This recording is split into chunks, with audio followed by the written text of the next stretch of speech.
Just kind of a instant reaction, and then, tomorrow's another day. Not for Richard Lewis, though. One, man. I loved Richard Lewis's stand-up first. Yes. I was influenced. I did stand-up in high school and then in college.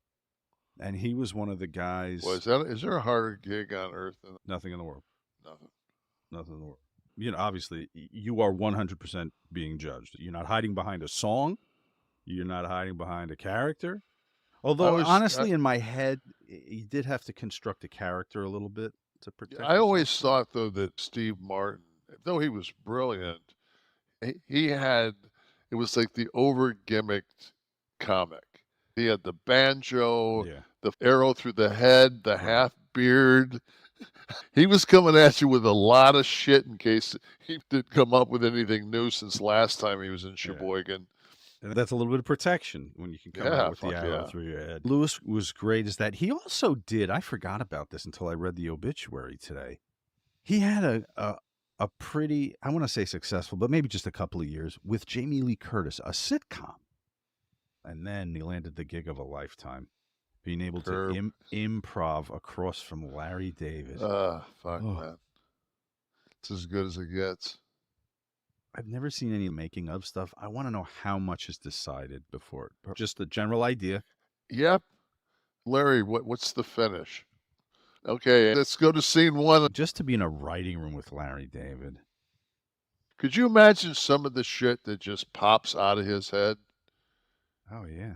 Because some of the shit that that actually makes it on screen, you're just like, wow. Yeah. That's really pushing the envelope. Oh, and they did. I think it's ending this season, or it ended. This is it. This is the last episode. You even go back 4 or 5 seasons into season 6 or whatever. They're walking a fine line with what you could get away with today in the hypersensitive woke environment. The Super Dave era was really good. Yes. Super Dave was Super Dave's kid gets the elbow injury. They send the hooker up. And that's one of those ones that's just like, of course it's going away. Because, because it worked. Because they're going to start Chicago Psychiatry now. It's the next Chicago show to be with PD, fire, law. Oh, yeah, sure. Exactly. Chicago therapy. Yeah.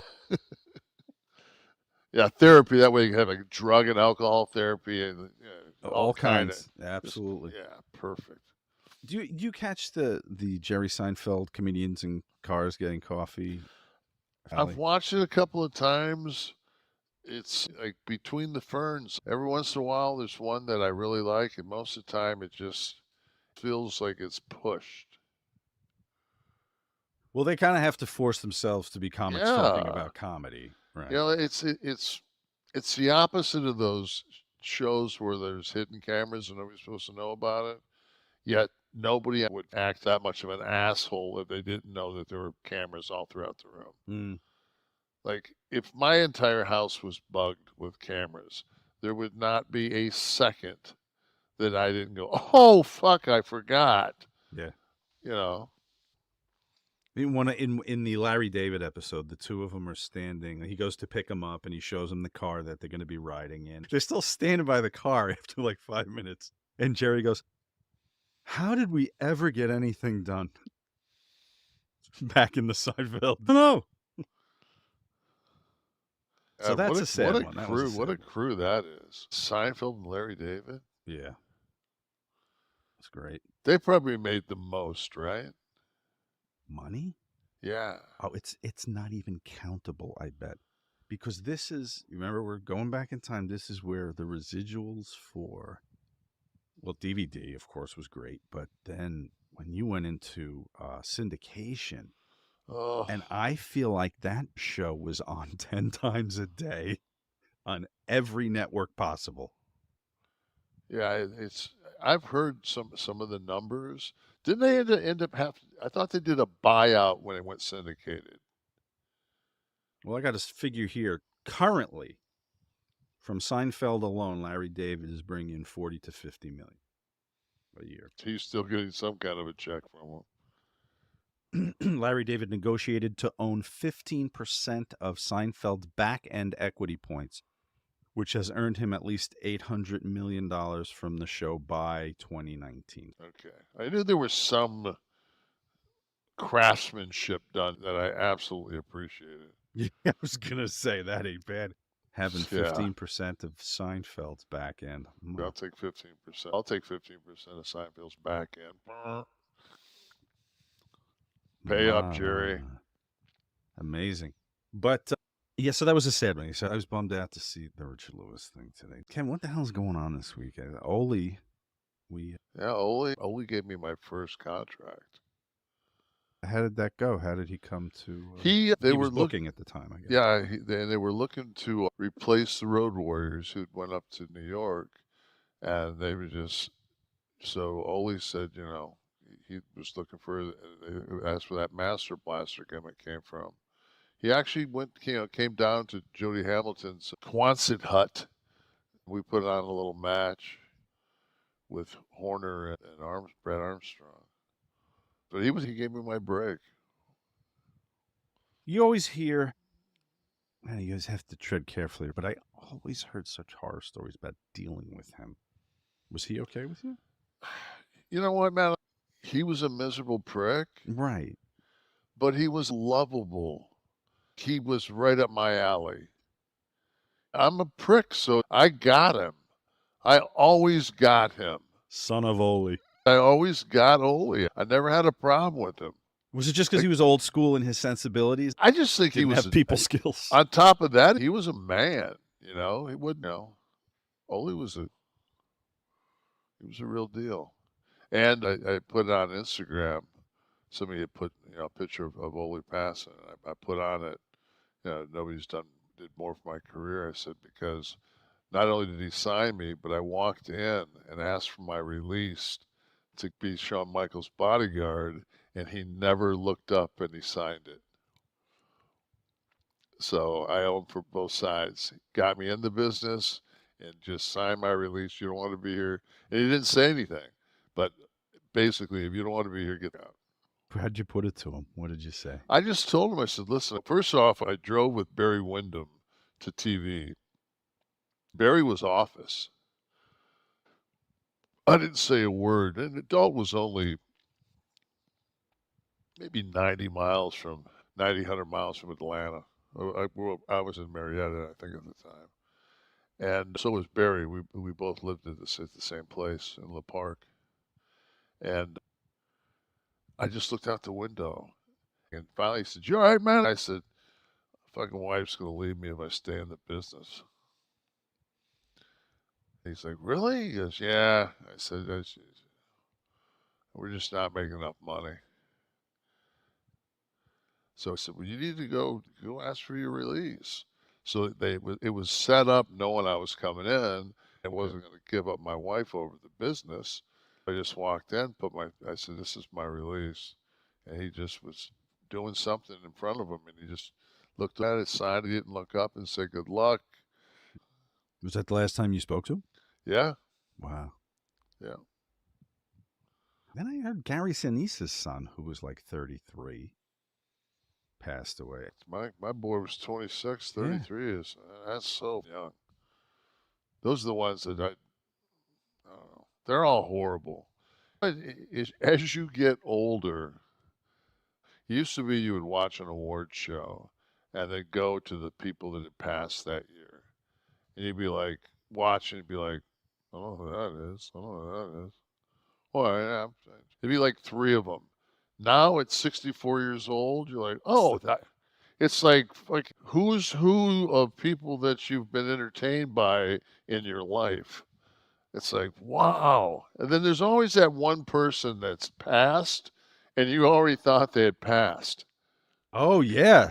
The Dead or Alive game. What? Abe Vigoda died is he still alive? Probably a decade after I thought he did. Yeah, those are the ones, man, that you just go, I didn't even know he was alive. And then you look and it's like, oh, he hasn't worked in 6 years. But is that too insensitive to do for a game next week, Dead or Alive, with you? If I brought up 3 names? Can we get rights to the John Bon Jovi song? Wanted. Dead or alive. We'll work on that. Who knows? We get flagged for tasting biscuits for bull's sake. Yeah, God, we'll have to pay $50 million to use Bon Jovi's song. He went gray like me. We might feel like kindred souls. Feedback. Nick Morris was watching us last week, Kevin, and he said, great constructive criticism of raw talent by Big Sexy. So he enjoyed your insight. I do remember I said for Cody not to smile so much. But he's going to do it his way. You're full of song titles today. He's going to do it his way. So then Virgil today passes away. 61. He had some strokes and he had some health issues. I saw him a couple of years ago, and we talked for a little bit. And yeah, he's one of those dudes, man. It's just he was always out hustling on weekends and shit.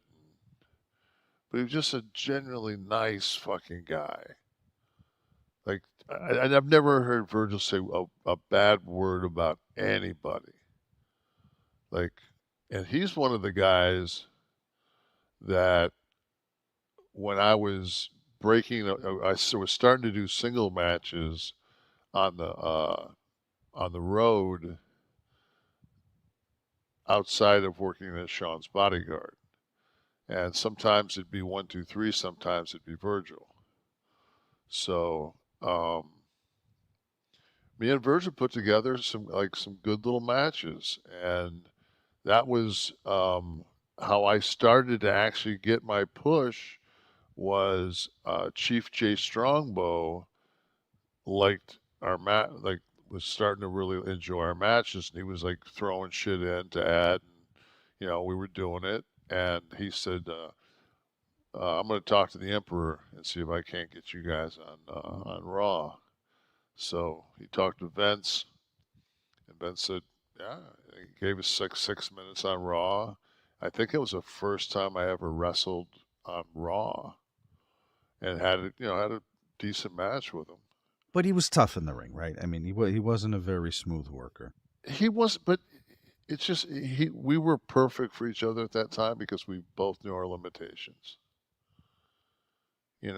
I could try to tear his head off, and he was a good enough athlete to duck underneath it and turn around and hit me with some jabs, and we just played cat and mouse, and did the David and Goliath bullshit, and Of all people to get the Vincent moniker in NWO, I just thought it was a strange, but maybe because it was strange, I thought it was to fuck with Vince. Well, yeah, but of all people that you could have made the Vince image. No, because if you think about it, this is exactly the problem that we've had in wrestling since I've been in it, is that there's the African Americans, the black man, they're always just shown, especially in that era, they were shown in a shitty light. Like he wasn't that, Oh, well, wasn't the thing? I'm thinking of this now. Virgil was Dusty's name, right? So they made him Vincent, Vince's name. That's what it was. Right? That's why they did it, I think. Or am I inventing this? Okay. No, that's what I mean. You hear so many things. All I know that when him and Ted came, it was 2 more WWF guys. Yeah. And fucking people popped. Mm-hmm. Absolutely. And like I said, on top of that, I'd rather somebody sit there after I was gone and say, you know what, he was a good fucking dude, than say, yeah, he was a dick, but fucking boy, he could fucking work. Boy, what an arm bar. Yeah, what a fucking man, that guy. What an elbow drop. Yeah, he could really go. It's funny how when you start in this business, you have this. I remember I'd always say, man, like, because you'd sit in the back of a car and there'd be like Black Bart, and Dutch, and somebody else in the car, and they'd be talking territory talk, and you'd be thinking, they'd be, Dutch, man, he was a pretty damn good hand, Bart. Yeah, he was a good hand. I liked working with him. And so I would always just think to myself, like, I just hope someday when it's said and done, and my name comes up in a car, and there's some guys in there that have worked with me, they'll say, you know what, man, he was a good worker. Like he wasn't stiff. Like that's all I ever wanted, just to be, you know. And then at 64 years old, it's like, no, I want people to think I wasn't like a complete asshole. You know, which I think the people that know me, I don't worry about. You know, I We think started this whole series with this whole show back, was it 2 years ago? Almost 87 weeks ago. And my stiff one of the week selections, I always tried to find ones that were Click centric because people always had things to say about the Click. But you're right. It was never anybody that you guys were working with consistently. So that was, you know, that, and so much of that shit, like when you see the things on social media, that's interviews, or actually you'll see them on YouTube, and you look at it, and it's just like some shit from like '91. You know, there's some guys fucking spewing about you, and you're like, really? Or somebody that's bringing up something, it's like 2 years ago, and they're bringing up something that happened in '91. Like, jeez, you know, I'm not. I promise you, I'm not the same person anymore. Yeah.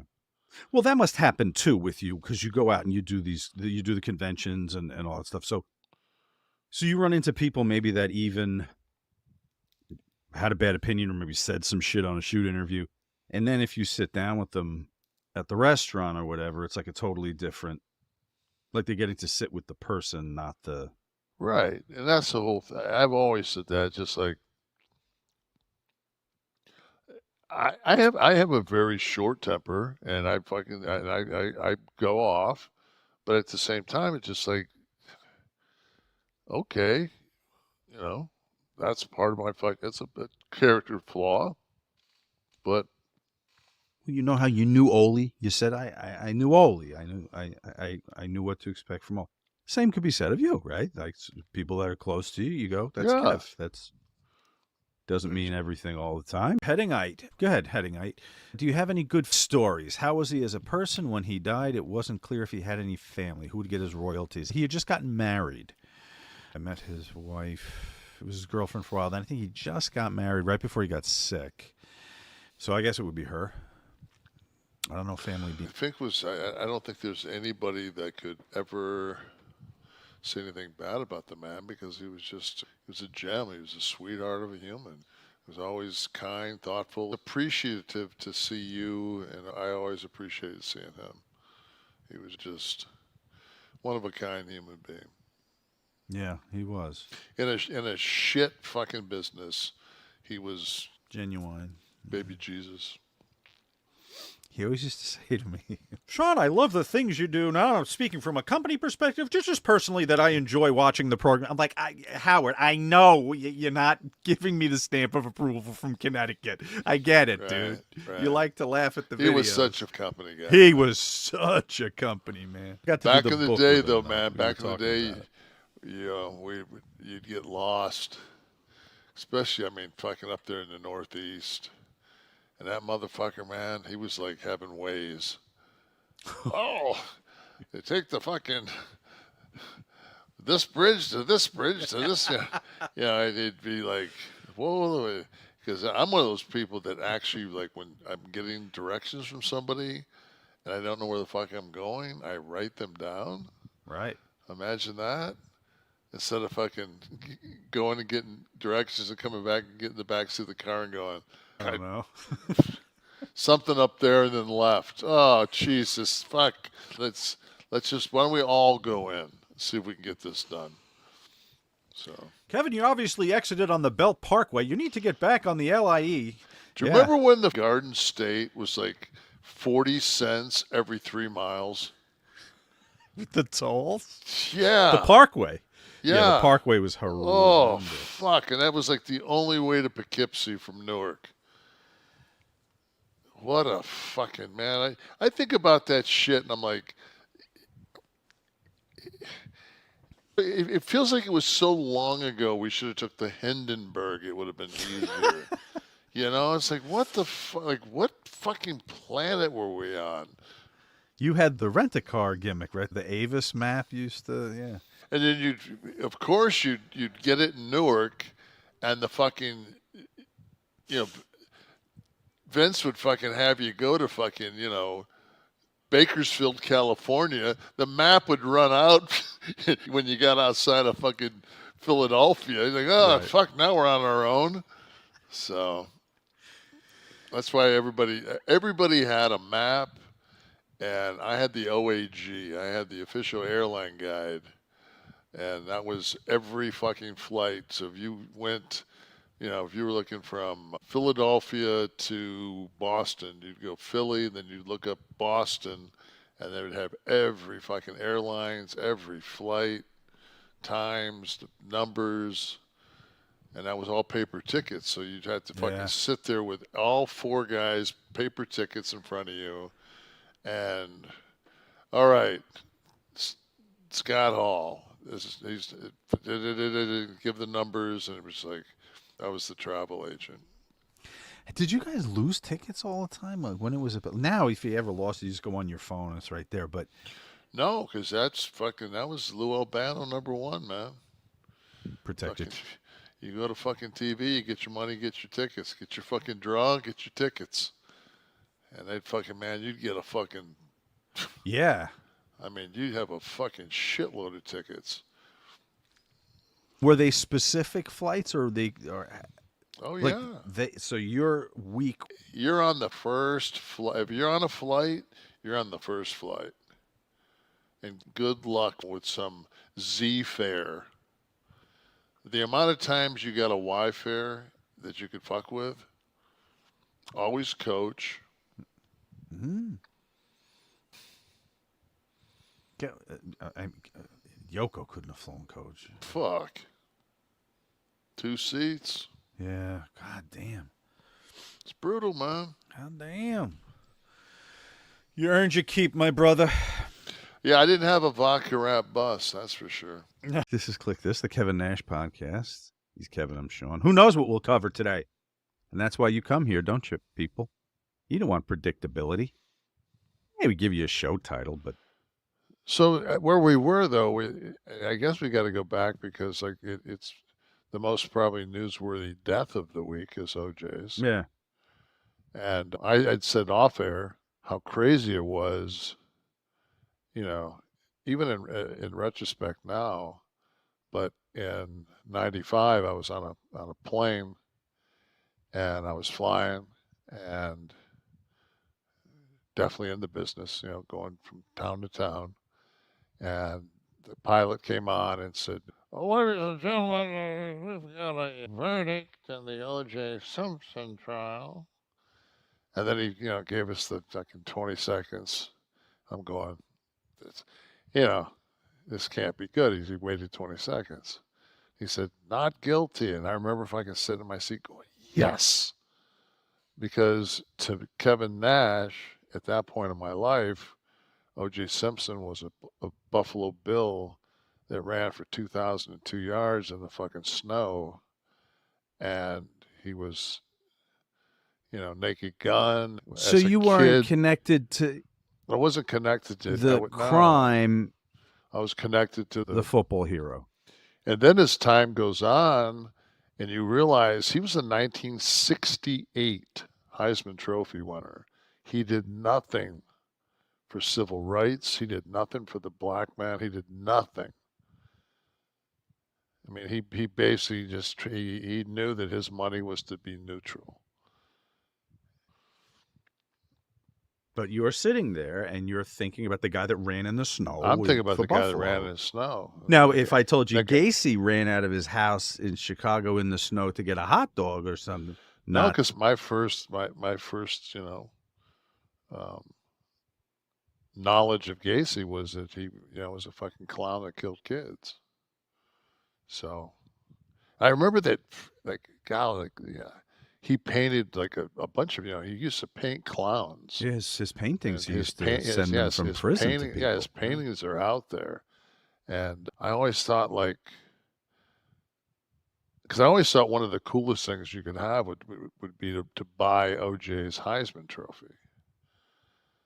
But now, in retrospect, it's 64 years old, and I hope I could put that on a fucking pedestal right next to my Gacy painting. Exactly. There's a market for murder memorabilia. People that collect things, objects with a little outre in their past. Yeah, see, I don't know. What was that, 8mm, that movie with Nicolas Cage? Yeah, 8mm. Yeah. But I remember watching that on like a pay channel in a hotel when I was on the road by myself, and fucking getting up and like double bolting the fucking door, like, whew. It was some dark ass shit. What movies changed the way you live? The Haunting. Do you remember the walls? Fucking, it was an old film. I was a kid when that came out. Yeah. Fantasia, whatever it was, with the fucking tall man. Which was Fantasia? I'm thinking of is Mickey Mouse. I don't think you were terrified of that. The lines at Disney are terrifying. This is the one with it had the guy that picks the casket up, puts it in the back of it. It had like an embalming ball that zipped around and stuck to your head. It's an old horror film. I got the DVD at home. Phantasm? And Phantasm, that's what it was called. Yes. Yeah. I always thought the tall man. We could Tall Man. We could redo that, and I could read the Tall Man. 1979. So I was sophomore in college. I rewatched it about a year ago, and it wasn't as. Oh no.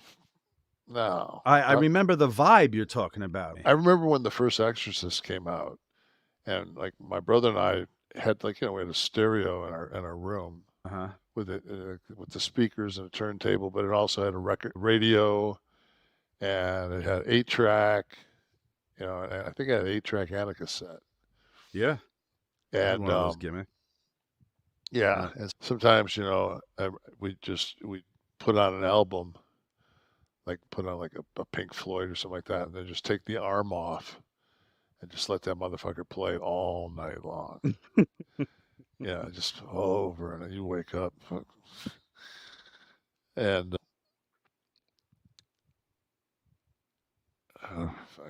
rest in peace to Bob Newhart. Bob Newhart, yes. Who I remember when I was a kid, and he was on the Johnny Carson show, and this is how Johnny Carson gave him his intro. He said, my next guest is such a class act that he actually gets out of the shower if he has to urinate. That's good. That's what Carson said, and that stuck with me. One of the greatest, you've got to, we have the ability now with YouTube and everything else to watch his stand-up. Oh, really? Him and Norm Macdonald, and did Wes send it today, or who sent the clip from Saturday Night Live? Dom did. Okay. I had never seen that clip of the skit that he did that was Norm's. But when I read, I went down another rabbit hole, and the best thing, but Dom covered it, was I believe it was a tweet that he said that when Newhart would go and he'd watch young comedians like Catch a Rising Star or whatever, he said, okay, that guy's doing Leno and that guy's doing so-and-so, he said when he saw Norm Macdonald, he said, fuck, man, that guy's doing him. Like nobody does Norm but Norm. But anyway, they showed, and Norm was a huge fucking fan of Newhart's, which of course with delivery and some of the other things. And because my son was such a Norm fan, Norm mode, I'd have to drag him out of it. Like, come on, T, just talk to me like you, like. But yeah, I can see how that might be grating after about 20 minutes of living with Norm. Yeah. Dude, I was bummed the other day when I got the text about Taskmaster. I said this to you last night. I didn't know things were that bad. I knew about the accident, and then I knew he was out of the hospital. So I thought he was being rehabilitated. I saw there was like a GoFundMe or something for the continued medical expenses. I didn't know that he was in this much danger. See, he didn't really smarten up anybody. But you'd known that it was. I knew he had. I knew that he was, because we talked, and he had congestive heart and some congestive heart problems. And the last time I saw him, God, I was with my buddy Dave Hero. We were at a signing, and we all had dinner together. That was like the last time I sat down with Kev. And how long ago? Maybe a year. He was weak. Plus he'd been there all day. It was late. It was probably 9:30 when we were catching food. But he was quiet. But one of the best, man. He's just one of the. He was a great character. He was believable, and he wasn't a very big man. He was muscular wise. He had some gigantic thighs. Mm-hmm. But he knew how to get over, and he definitely knew what heat was. And when he got a chance to be on the creative end, I've said it a million times that if we don't have Kevin Sullivan, it wouldn't have mattered who was the third man. Because if we didn't have heat and the ability to pour heat onto us and not let the baby faces, Hamilton explained it to me the best, I think. He said, when you're a heel, he said, it's like a hot air balloon. He said, you got to fill the balloon up.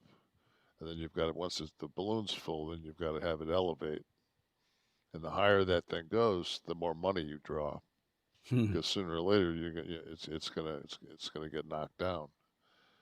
And he said, but while you're trying to get that heat, he said, every time somebody gets to you, it just drops another 300 feet, then you got to get, he says, it's best if you can do it and you can get the baby faces to agree.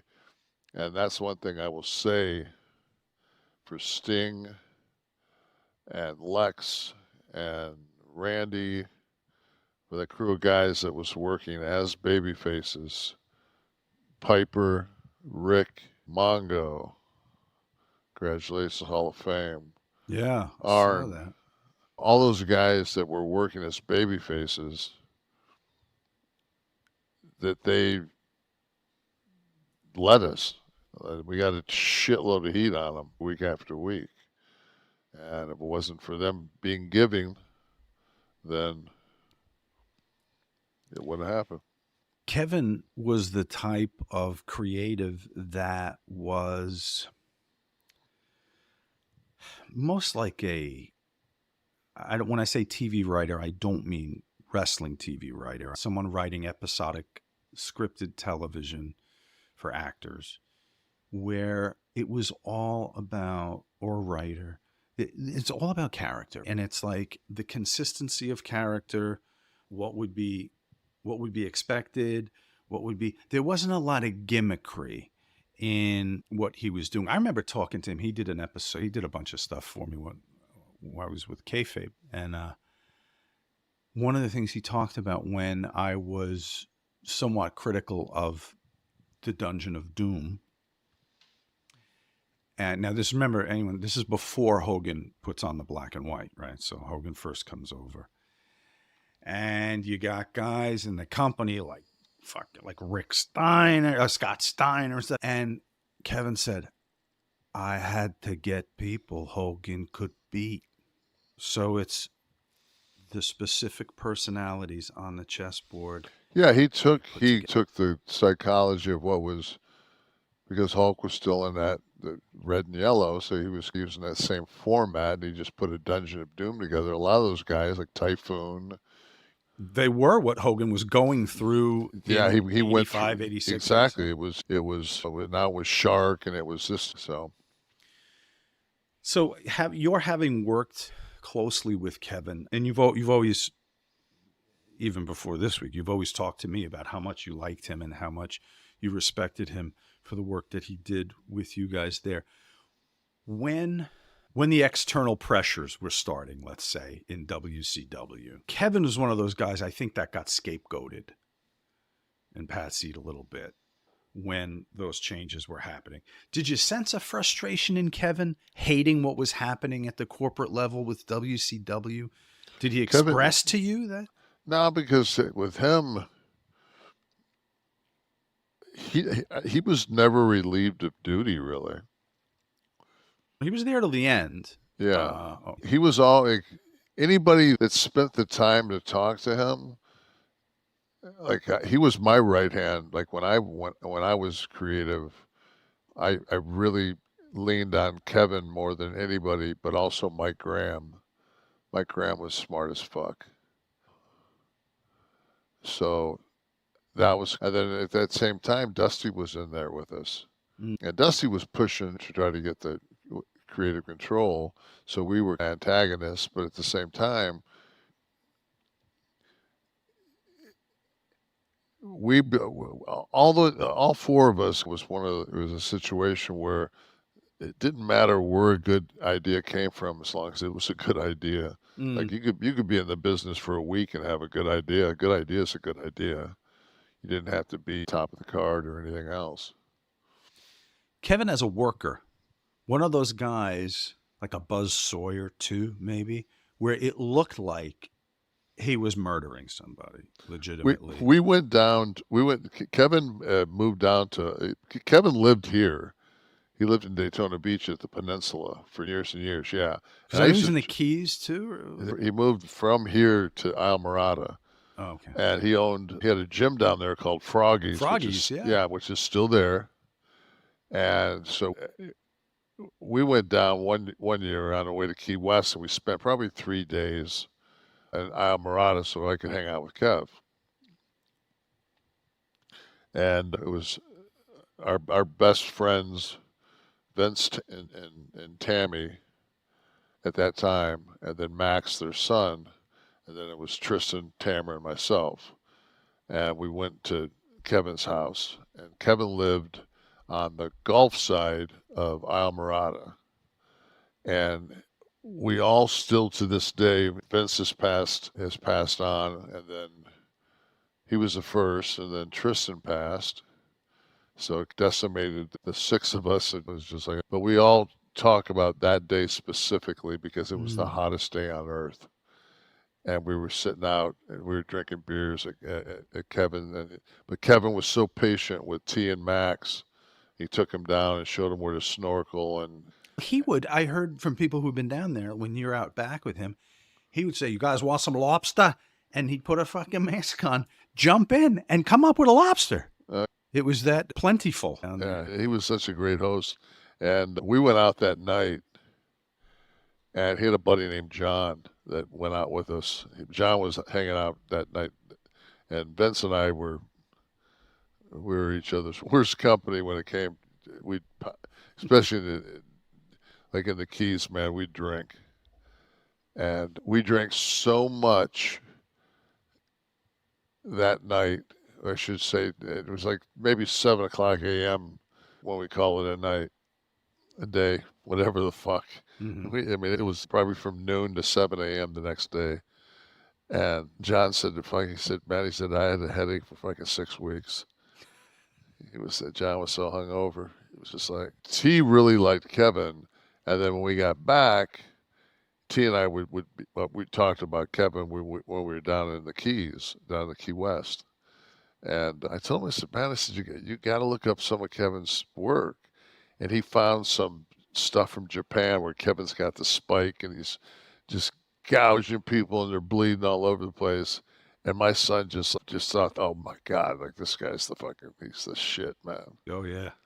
So he's scary, but even just shit a squash match, the forearms. Oh, he looked like he was murdering someone. There was a breed of guys in that era when you sat back as a greenhorn and you watched them. I remember the first time I watched Abdullah the Butcher come on Saturday TV from center stage, and he had the handicap match against 2 job guys, and he beat the fuck out of him with one of those kendo sticks. Mm. And I don't think the thing was gimmicked. I don't think those sticks were, because they were. Yeah, you can gimmick them where they're a little bit they're a little bit tamer than the real deal. Yeah, but you're still getting hit with a fucking stick, even if it's. But I just watched him. I said, wow. I remember watching Rude when Rude, I think it was Super Brawl or something like that, was from that we were at the Mecca in Milwaukee, and at the end of the show, Sting went over, but then Rude attacked him in the back, and Rude fucking hit Steve with like 4 or 5 like live shots. Swelled Sting's eye all up. And I remember when I was going up and down the road, and I just looked at him. I said, man, I said, don't you worry about coming in and being that careless? He goes, man, you got one fucking time to come in your first time to get over. He said, I can say I'm sorry and fucking beg for a receipt the fucking rest of the time I'm there. He said, that fucking first impression, he said, you get that once. I was just like, okay, got it. Kevin also built his career and stayed relevant without having gone to WWE after he established stardom. He worked for Vince Sr. as a jobber in, I think, 76. I know this because our series Timeline that we used to produce, when we would choose somebody to cover a year in a federation, one of the things was they had to work on near the top and they had to be there all year. And once you got like into the 70s, because of all the territories, nobody stayed anywhere for a year. So it was very hard filling in years like 76, 75. And I remember Anthony doing all the research. He said there's one name who was here from January to December. I said, who? He said, Kevin Sullivan, doing jobs. But after he achieved prominence with the pencil, but also in the ring, he never cashed in. Because he had that great Florida run. That made him. Yeah. I mean, early 80s. That was the territory. Yeah. You know. And doing the other thing, I don't know that I realized this, but he did the dark kind of occult thing. There's one word he never said was the devil or Satan. And he was able to, I remember talking to him about it. He said, I threw the Abu Dhabi and all this shit that people didn't know what I was talking about, but I never had to get specific with Satan or nothing like that. And he was right. He was able to do it just by building this kind of mystical figure, scary. I think my favorite Kevin Sullivan quote is, in the land of the blind, the one-eyed man is king. That was... He had so many. My favorite. Fuck, man. It was on the air in one of our shows together. It might have been. Everyone's talking about this one now. Steve, we should get it up if I don't have it. Kevin Sullivan and the end of WCW. Kind of dovetails into two things that are popular in wrestling media right now. But we sat him down. It was a special investigative special on the channel. And we went through the last 5 months, week by week, read what was happening on camera and behind the scenes to get his take of what was going on in the locker rooms and offices as this shit was falling apart. It's fascinating. It was one of our best performing titles, and it wasn't even one of our series. But I think it was on that one he said, you know the old saying, right? What do old prostitutes, old buildings, and old politicians have in common? I said, what? He goes, credibility. That's Kev, man. Yeah. Never is just so blessed to walk down that fucking aisle in that stupid fucking Oz outfit and have him going, welcome to Oz! Welcome to Oz! Choking a fucking monkey in front of me and not realizing, like, that's so fucking etched and golden in my mind. And then a week later, sitting in the Holiday Inn, and Nancy's at the table and Kevin's at the table, and we're smoking a fatty. And I looked at him, I said, Kev, I don't get it, man. I don't get the gimmick. He said, brother, take the fucking money. He says, you know how many people? Yes, he said, no, how many fucking? He said, you're making six figures. Let me fucking take the money. Shut the fuck up. Pass that joint. He was just like, it was one of those things where I just like, my mentors were guys that when they told me shit, it was just like, okay, I definitely met you for a reason. Get your shit in, get over, stay strong, get your fucking money, take your money. Shut the fuck up. Something anyone didn't read my book Kayfabe may not know. The only time I was booked in any angle by a wrestling booker was by Kevin Sullivan at the roast of the Iron Sheik. I get James, one of the other promoters, calls me up texts me, come up to room whatever.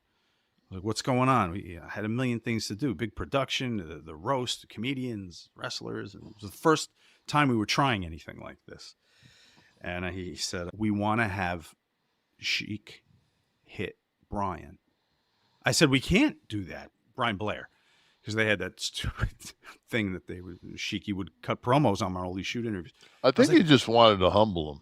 Old country way.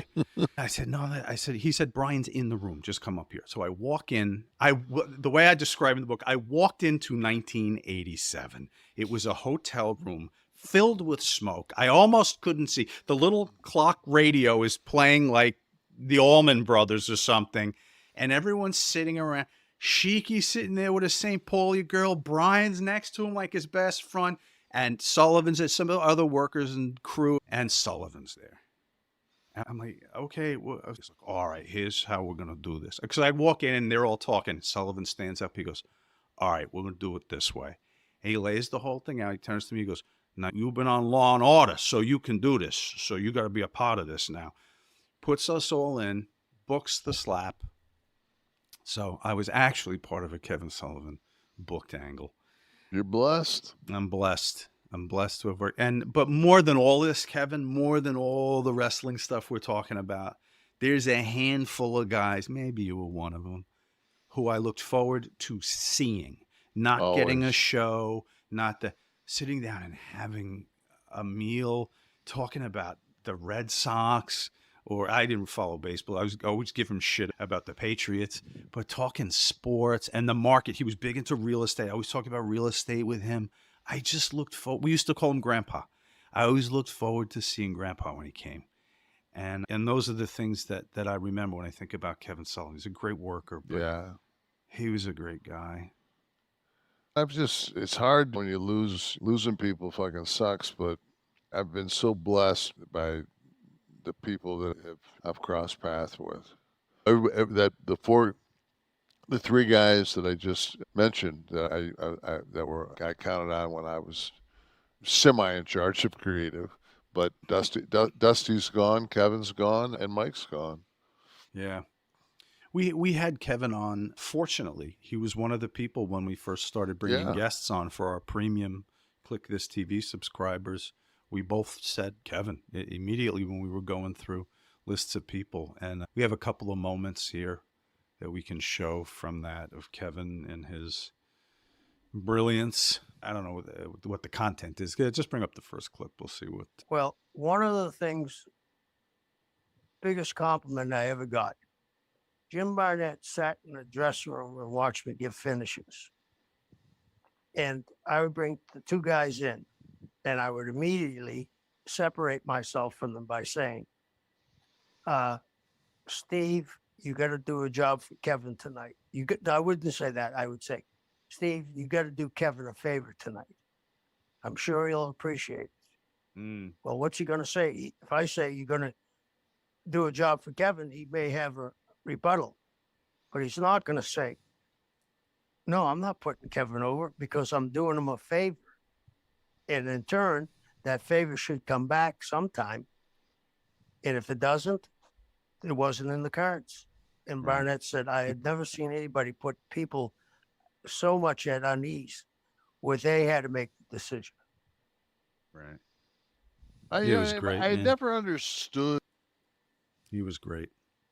You know, bad news again this week, Kevin. We just did a goddamn show 2 weeks ago. about Sullivan, which was crushing. I didn't see that coming. Nor was I prepared. No, I didn't see Sid either. I mean, For I knew Sid? he had cancer, but I didn't know, to what, Was he 63? Yeah. I think. Man, Sid was one of those guys. One of my regrets from the brilliant, revolutionary, and groundbreaking programming that kayfabe commentators used to do was I didn't get to do a Sid show. We had him booked. We were going to do a Breaking Kayfabe where it was really just me and the guests talking about their life, a little less formatted than the other shows. And he didn't get on the plane. He lost his wallet at the airport. And I never got to work with him on that. And what I wanted to talk to him about, Kevin, you can tell me how you feel. If you had to create the 1980s wrestler in a laboratory, Sid Vicious would be spit out of the computer. I mean, 70s too, right? Could you imagine? Yeah, the later 70s when size started to become a thing, Superstar Billy Graham. But to have that kind of definition at his size, with that look, the intensity. Yeah, he was. I mean, I worked a ton with Sid. I can't even. I think besides Hunter, I've worked out more with Sid. In the gym? Yeah. Okay.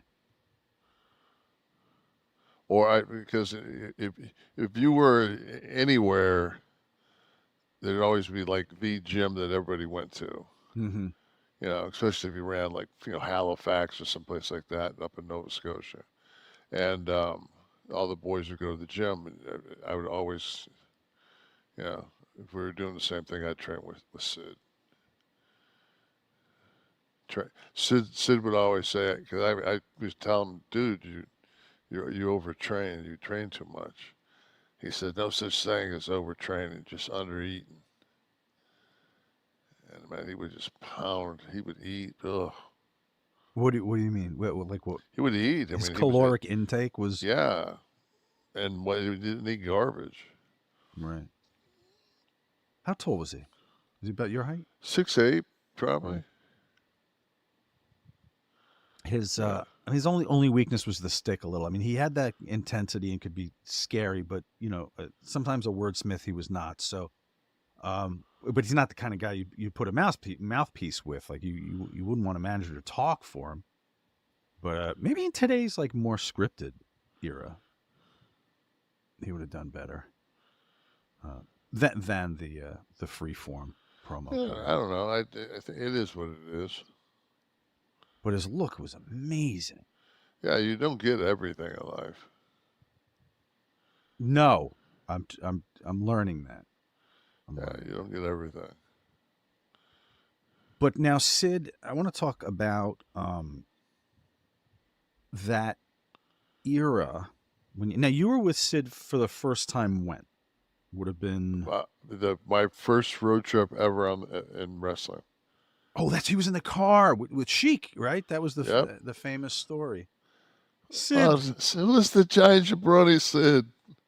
It was my first in Dutch Mantel and my fucking tag team partner. And they ran him out of the business in 5 days. Oh, that is true, actually. Yes. That's a fucking shoot. They fucking ran him out of the business in 5 days. God, so you've probably known Sid the longest or one of the guys. Oh yeah, the longest in your tenure. Steiners are the only ones I've known, and Barry Windham, because I knew them when they were just living I met the Steiners at Coffee's Gym, and Robbie and Scotty and I would train sometimes together. Mm-hmm.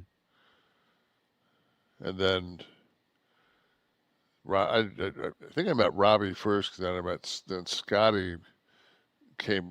I think Scotty was in Memphis, and Scotty came down to stay because he hooked up with Robbie, and they were wrestling for NWA. And then that was some good. NWA had, because Sid was NWA. Sid was a skyscraper with Spivey. Yeah. Yeah. He why? What was in his way? And what I wanted to talk to him about was he the biggest impediment in his career? Like, did he get in his way the most? Why wasn't he one of the biggest stars? And he was big. I'm talking about like long-term title holding, like federation changing. Was he not reliable enough? Was he difficult? Why wasn't Sid one of the biggest names in the business? He was just fucking Sid. I mean, one of the stories that's always surfaced is, Vince calls Sid into the office, and Sid comes in, and Vince says, I'm going to give you Hogan's boots. Like, you're going to basically, like, Hogan's going to give you his gimmick, and he's going to pass the torch to you. And Sid looked at Vince and said, well, yeah, that's great and all, but what you need right now is a big vicious heel. So in other words, like, we're going to give you the Hogan spot. Nah, thanks, but I think you need a big vicious heel. So, to my point, I'm just saying, and people will. I'll guarantee you, people that listen to this, or this, if this makes it out, and somebody says that I made reference to this, that it'll be something that everybody's. It's like the urban legend of that. I don't think there's a witness to the meeting. It's just. Yeah, but you got it from a reliable source, I'd imagine. Well, yeah, I mean, but I want to believe that story. Should I? Yeah, I believe it. Okay. I mean, because things didn't work out too well for Sid and WWE after that. And so that's my point. So what we had to I begged, Sean begged, we begged to get him back, to get him back in. And what were you met with? He put it on us. He said, "You fucking, I don't think you guys need it, but if you think so, then Sean, then bring him in. We'll bring him in." So yeah, his WCW time versus his WWE time, where would he have been? What would have been the best place for him if he had to stay somewhere for 20 years? What would have suited him best as far as the environment? He wasn't that. I mean, that's one of his, one of the reasons why he wasn't the man was he had other shit he wanted to do. I mean, if he wanted to play fucking softball, right? Right. If he was going to play, fuck, man. I mean, is that obviously not insane? It's insane. No. Obviously, he's right. He's passed on at 63 years old, and he didn't miss those fucking softball games. He went and did what the fuck he wanted to do.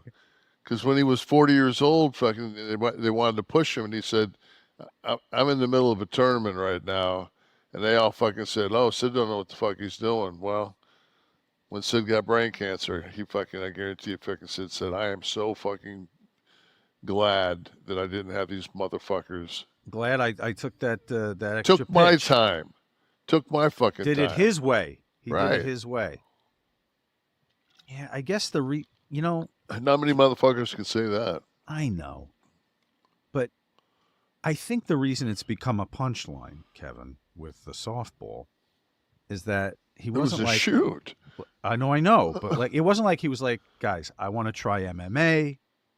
Guys, listen, I want to try my hand at the NBA. The Knicks are calling if I don't do it now. It was softball, which Sid loved to get stoned and play I mean, it's like, yeah. Who doesn't? But people don't know how close Scott and Sid were. I don't know this actually. So Scott was going through some hard times, and I tried to get him to come down here a couple of different times, and he would always be like, You know, I don't want to fuck your shit up. You know, I'm with you all the time. Anyway, you know, I'll let you have your time at home. You know, and there was for a period. I don't know. I think it was a month, maybe longer. I don't know, but I think Scott stayed with Sid over in West Memphis, Mm-hmm. where Sid grew up, and Sid had a crib. I think they hung out. Mm-hmm. But I know Scott loved the shit out of him, and vice versa. They were good. They were tight.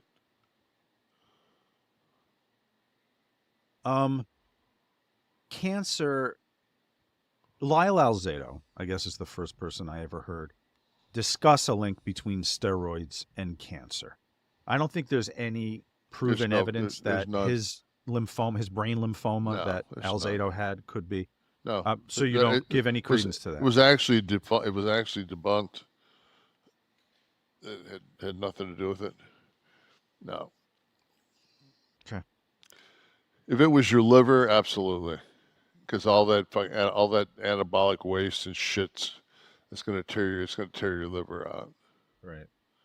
So if you have liver cancer, you have brain, no. Right.